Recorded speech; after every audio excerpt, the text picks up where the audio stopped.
motivated. We all need a little motivation. Money keeping her motivated. We all need a little motivation. Money keeping me motivated. We all need a little motivation.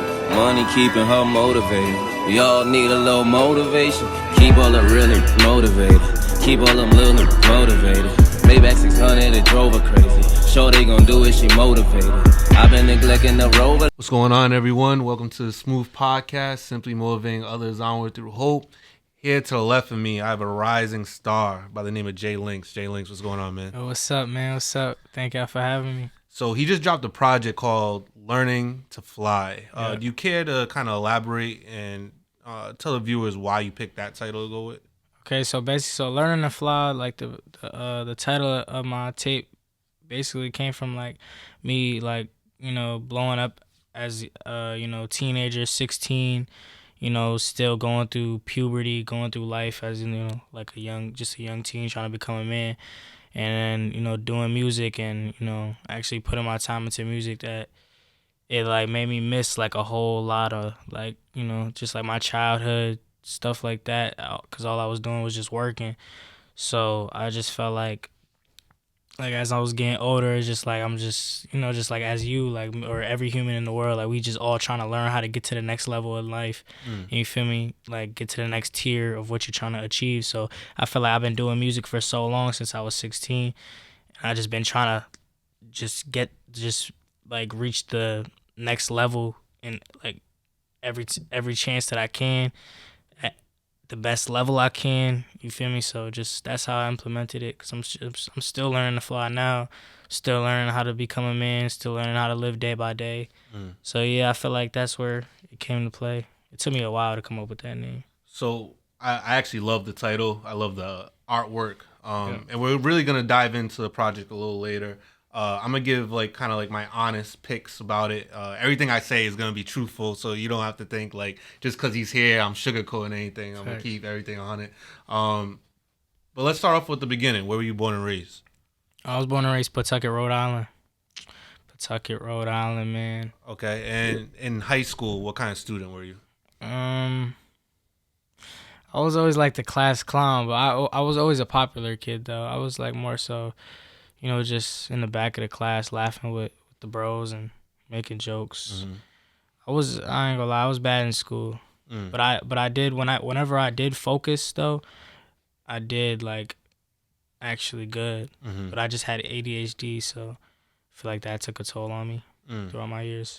And when did you realize that, this music thing, it could be a real possibility for you, a real lane to take? Probably when I was like 15, when I met my manager, and like I actually started like to actually make music, because I was just making music on my phone before and it wasn't really that good. So probably like when I really got in the studio and I was like, damn, I sound good. Like I could do something with this. But before it was just on the phone, so it was just production was trash. Like, so I was just like, I don't know. One thing I can honestly say from just like the outside looking in, D. Gomes, when he was kind of blowing up, he would bring you along. He would put you on some of the same stages with him. Yeah. But you didn't have that like stage fright from the outside looking in, at least. Like you look like real comfortable, even as a real young kid. Yeah. Where do you think that came from? Shit, I don't know. I just growing up, I always been like, I feel like I always been the center of attention. Like I don't know. I'm just used to it. Like I don't know. Just something that just came out of me at the time. I don't know. I was just rocking shows, and I feel like just growing up, like I said, in school, I was always popular. Like everyone always knew me in my neighborhood. Like, you feel me? I wasn't the most popular, but I was popular. Like people knew me. So I feel like maybe because of that, like I'm just used to that. But I don't know. I'm just confident in myself. Like I really don't care what people think about me. I've always been that way since a kid. And from another perspective, from the outside looking in, you also seem to have like kind of artist look to you, maybe before the music even got there. Would you say that was accurate? Yeah, I ain't gonna lie. Like I had my own I ain't gonna lie. The way, like people used to say, like the way I dressed, it was like, yo, like what do you do? Before I even did music, because I always had like my own style. Like I always like just always like say like for example my pants, like I put my socks over my joggers and my sweatpants, like I'll put my socks over my sweatpants and like make them high waters type shit. People be like, what is you doing, like just I don't know. So yeah, I definitely had the look before, like I always been fly. I ain't gonna lie, that's just you know what I mean, that's just in the blood, like. So like, was there anyone that kind of, I know you said your manager, but was there people early on that kind of put in your ear like you could be something more than what you are right now? You said besides my manager? Yeah, like hella of my friends. Like when I would just freestyle with my friends growing up, and like none of them were really like as good as me. Like I'm not saying that to like flex on that, because they, like they'll say it to this day. Like they was just telling me like, yo, you could actually rap. Like you should try to do something. And I was just like, shit, I don't know. I was just like, hell no. But shit, it worked out. And like growing up, who are some of the artists that you looked up to or that you really admired, you know, whether it be musically, personally, stylistically? Growing up, I was listening to, so when I was younger, probably like 12, I was listening to like Chris Brown, Michael Jackson, when I was young. But like when I got to my teens, like 14, 15, I was listening to like Trippie Redd, X, those type of artists, you feel me? So yeah, like Trippie, Chris Brown, X, Michael Jackson. It just varies everywhere, to be honest. This is gonna go full circle, and you know, I was talking to one of your managers earlier today, and the whole album does sound a lot to me like I don't know if you remember the Chris Brown song "Forever," but it's very much that aesthetic where it was like it was R&B, but it was more on like, you could definitely hear it being played where pop music is being played. You know what I'm saying? Like there was no it wasn't put in a box. Like the music that you're making, I feel like it's hard to put in a box. Would you agree with that? Yeah, I don't know. Like when people be asking me like, yo, like what would you say like you categorize yourself as? I can't, like I don't know. Just like it's just different. Like it's just different. And now this is the first album, but before the first album, what were some of the singles that really caught fire? Before this, so I like the first thing that really caught fire, that blew out the water, was probably No Manners. But before that was Anemic. So I did Anemic. That went crazy. And then No Manners went crazy. Regrets with YNWB Slime, that went crazy. I had a whole lot of singles out before, so this is my first official tape. This is my first like, body of work. So I'm proud to put it out. And now the whole record label, do you want to explain how it works, whether it be the Lil Mosey kind of album deal, or whether it be the 4PF? Can you just kind of articulate to the viewers out there how both of them are playing a part in your process? What you mean? In terms of like who you're signed to and like for what? So like, all right, so I'm signed to APF as management, feel me? So like I met my manager D Gomes, shout out D Gomes, CJ. White. I met them a long time ago when I was young. And then one day, Mosey reached out to us. I mean, not Mosey reached out to us. My managers reached out to Mosey trying to get a feature for me, like behind my back. I didn't know about it though. And then they played him some songs and he heard it. And then they had called me one day and it was like, yo, congrats, like Lil Mosey wants to sign you. And I was just like, what? Like, what you mean Lil Mosey want to sign me? And then from there, I got on a call with him. And then we ended up making it happen. I flew to LA, met him and all that shit. So that shit was just a vibe. But they play big parts, man, just more so of like knowledge wise and just, keeping me, in like tunnel vision, keeping me focused. Like my management, they be having me in the gym 6 a.m. every day when I'm back in LA. You feel me? All types of shit. But they just keep me straight. And just keep me like making, like, I'm having a hard time to talk right now, but they just, I don't know, they just keep me focused to make sure I'm on the right path. And and now we're dealing in an age now where a lot of things are being streamed. A lot of artists are making like a popular YouTube video that's going viral, and then like now they're on, and a lot of people are taking this quote unquote independent route. So I'm sure you've heard artists saying don't sign to labels and don't sign under people. Was there any hesitancy signing under or being a part of not only like one rapper but two other rappers? Can you say that one more time? So there's a lot of like stipulation between like artists coming out now saying, "Hey, like I'm independent and no, I'm not signing for nobody." You know what I mean? I don't want to sign for anybody. And there's also something in terms of like signing under another artist. But you seem to kind of like do that twice. So was there anything on your end that you were like, I don't know if actually that's actually the right move?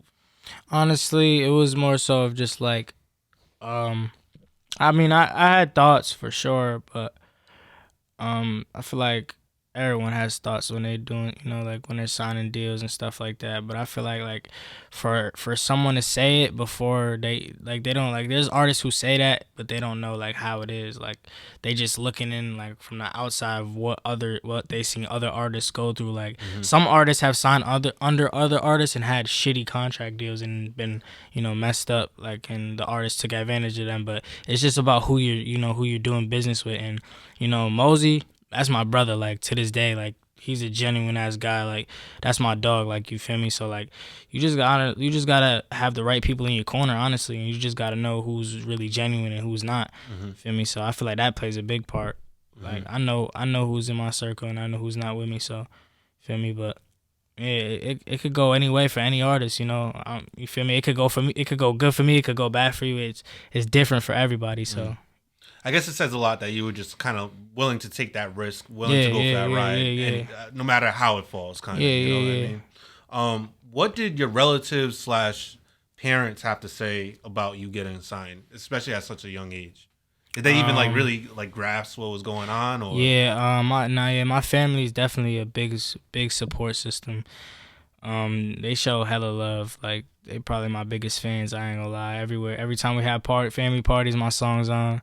You feel me? All type of family activities, my song's on. Already always talking about me, So they played a big part. They was just like, wow, like what the hell?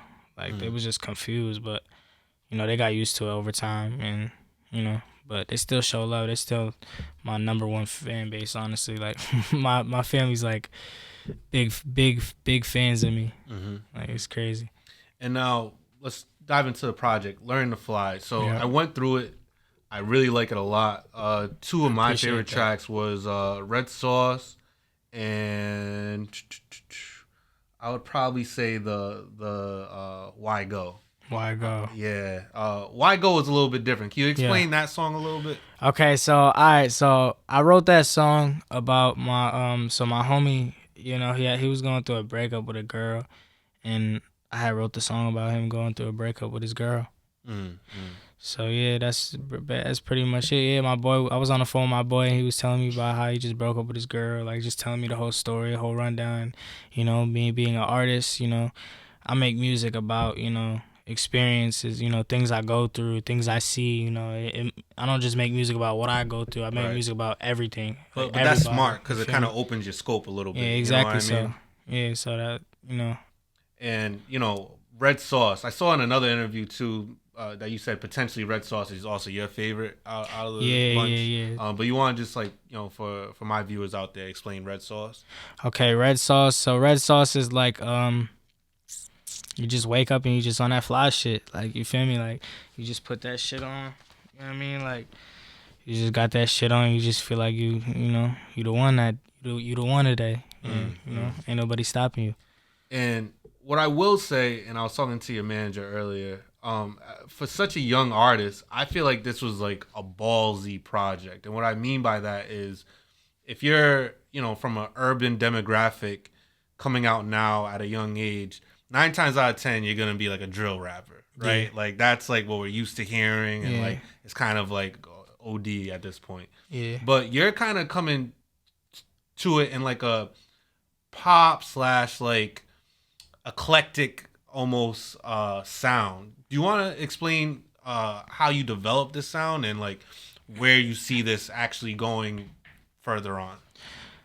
Honestly, I don't even know if I can answer that question. It's just like Just the when I was like the music I was making before, it was great. But I feel like as artists, you know, we're always gonna develop. But I don't know. I just trying different things, you know, just experimenting with my voice because you know, as artists, our voices are you know our instruments, you know, like so like you just gotta. I just was experiencing with that, you know, experimenting with that and just seeing what I could do with that and shit, I just came up with different sounds and mashed it all together and just. No, I give you a lot of credit for it because I can imagine being young, you're still getting comfortable with just like you said, like getting older. Yeah. So I'm sure there's a lot of you that might want to fall on like, all right, what's popping right now? Yeah. Let me try to just put my spin on what's popping right now. Yeah. But this sounds totally different from anything that's out there, in my opinion. Yeah, you know, I could be wrong, but we're not doing what everybody doing. right, For sure. exactly. Definitely not. And you know, even learning to fly and the cover, the music, it's just like a perfect kind of like mixture and it impacts everything. Like looking at the cover art, and I'll put it on the screen. You can kind of like go with the adventure of the album. Yeah. Who did do your cover art, and who also like picks what the cover art will be? Okay, so this is an interesting story about the cover art, man. So. Excuse me, my bad. So with the cover art, shout out Rapso.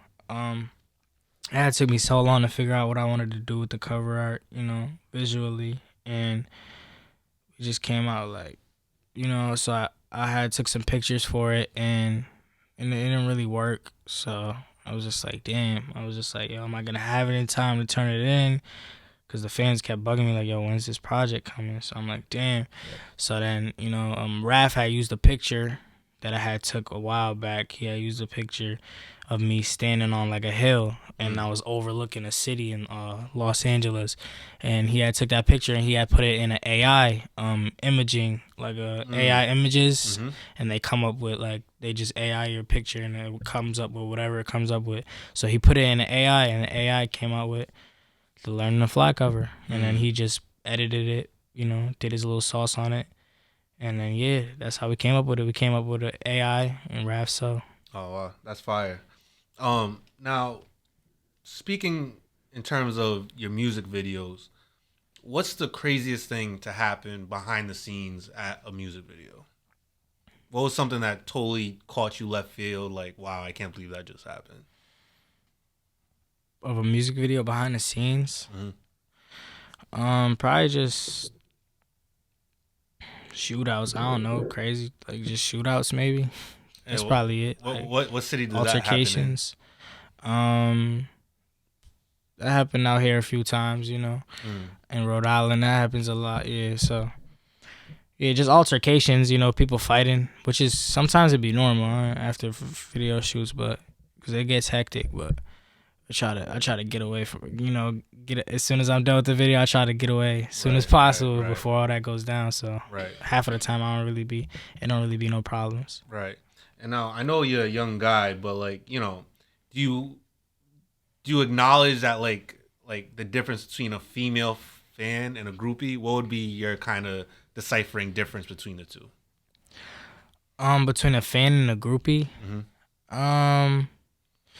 I would say a groupie would probably be someone who, if she says she a fan, she probably, if she acting like a fan, she probably can't name like 5 songs of yours. So just ask her to name 5 songs of yours. You'll see if she's really a fan or she's a groupie. A groupie just wants to, you know, fuck with you for your money, your clout. You know, they're not really in tune to what you're doing. You'll definitely notice. Like, I don't know. You definitely notice. And have you had like a share run-in with groupies yet, or are you still like early on your voyage with that? Yeah, well, we try to stay away from those though. Yeah. We staying away from those, man. I'm looking for the one. I'm not looking for groupies. Okay, and that's something else I wanted to kind of like talk about. So you're saying that you're looking for the one. Yeah. In today's world of artists going out with other popular, you know, I'm speaking about male artists going out with other popular women, and kind of receiving like more clout per se, or maybe a bigger fan base because their girls popping too. Do you see that as like a potential idea of yours when looking for that significant other? Like, Like to get a girl who's like on my level or like Right, above me. right. Like, is that like a notion in your head? Like, Nah, honestly, I'd rather have an unknown girl. Like, I don't want, which I'm pretty sure girls on, the bracket I'm on, they probably would want an unknown guy. You feel me? Like, I don't want no girl who's really known. I'm selfish. Shout out PNB. If you could explain, what you are looking for a woman, what would you say? She just gotta be like, just a genuine person, just, open-minded, understanding. I don't really care too much about the body or nothing. Like, I don't judge girls or none of that. Like, she just gotta be a good person, just have a good mindset. Just the way she carries herself has to be, different. Because a lot of girls, they're the same. And now, especially with social media, a lot of things can look like everything's going well. But what was like maybe a major setback or failure that you took so far in your rap career? I say just getting too comfortable. Just like when you reach a certain point in life, I feel like everyone goes through this. Like when you reach a certain point in life, you get too comfortable. Which is I'm not mad at it because it's a lesson. It's like, that's what we live life for, to go through things so we can, come back stronger from it, So, man, just getting comfortable, staying stagnant and just, slowing down, man. You just got to keep your foot on the gas and just keep going, staying humble, never get too comfortable, keep going. Yeah, because, growth doesn't happen when you're comfortable, right? Exactly. So I definitely agree with that. And I appreciate that you're learning all these lessons now. Yep. You know what I mean? Yeah, that just means like 5-10 years down the line, you're going to be very much advanced and kind of like pushing ahead, So another question of mine, what has the craziest thing that has either your timeline or your Instagram DM has a fan sent you to grab your attention? Shit. Naked photos of themselves, probably. But I get a lot of those. But that's not a good way, y'all. Don't do that. No more naked photos. That's disgusting. That's nasty. Keep y'all pictures to yourselves, man. Stay classy. Yeah, stop sending pictures to people. Because I'm definitely not gonna mess with you. Because you're not classy. You sending pictures of yourself. Feel me? You're just gonna have to run into me if you, God gonna bring you my way. And now, if you could have a perfect tour, who would be 2 tour mates that you would go on tour with? Tour mates, that's hard. That's a good question. I'll probably do a tour with Yachty. His shows be crazy. Yachty's shows be crazy. I'll do a tour with Yachty, and I'll probably do a tour with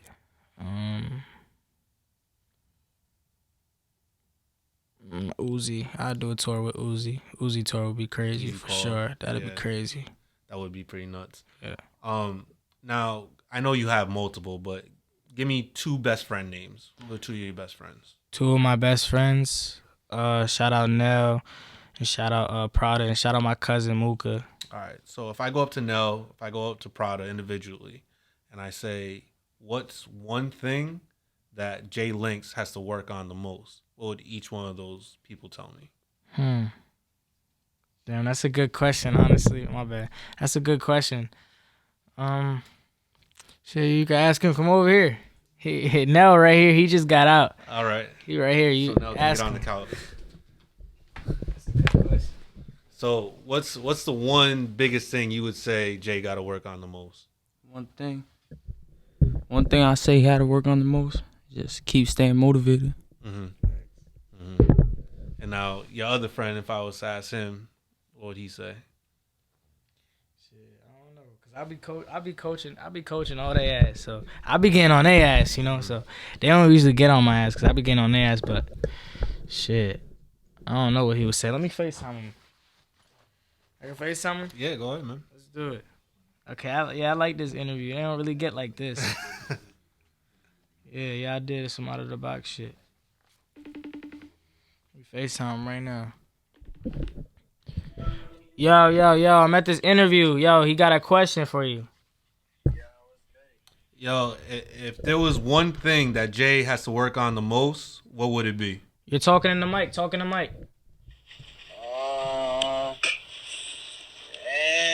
I don't even know. This nigga's been coming different. I told y'all, man. I be getting on their ass. I don't even know. Keep that shit G stacked. My man's really stepping on shit right now. Yo. But not even music. Maybe it might be personal. Maybe it might be a habit that he has to break. Like, give me one thing that you would be like, nah, Jay gotta work on this a little bit. Shit, just work harder. That nigga's already working hard, but there's always harder. Hell yeah. So basically, just to keep doing what he's doing. Nah, you gotta elevate. Always elevate. Yeah. Mm-hmm. All right, man. All right, fam. Love you, gang. I'm gonna hit you. I saved the game like too. All right, man.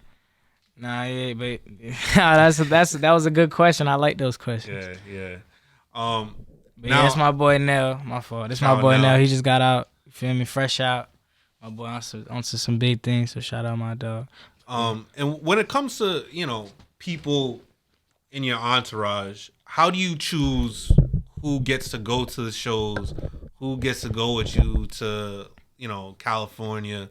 Because I'm sure everybody would want to go, right? Mm-hmm. But how do you pick and choose who gets to go?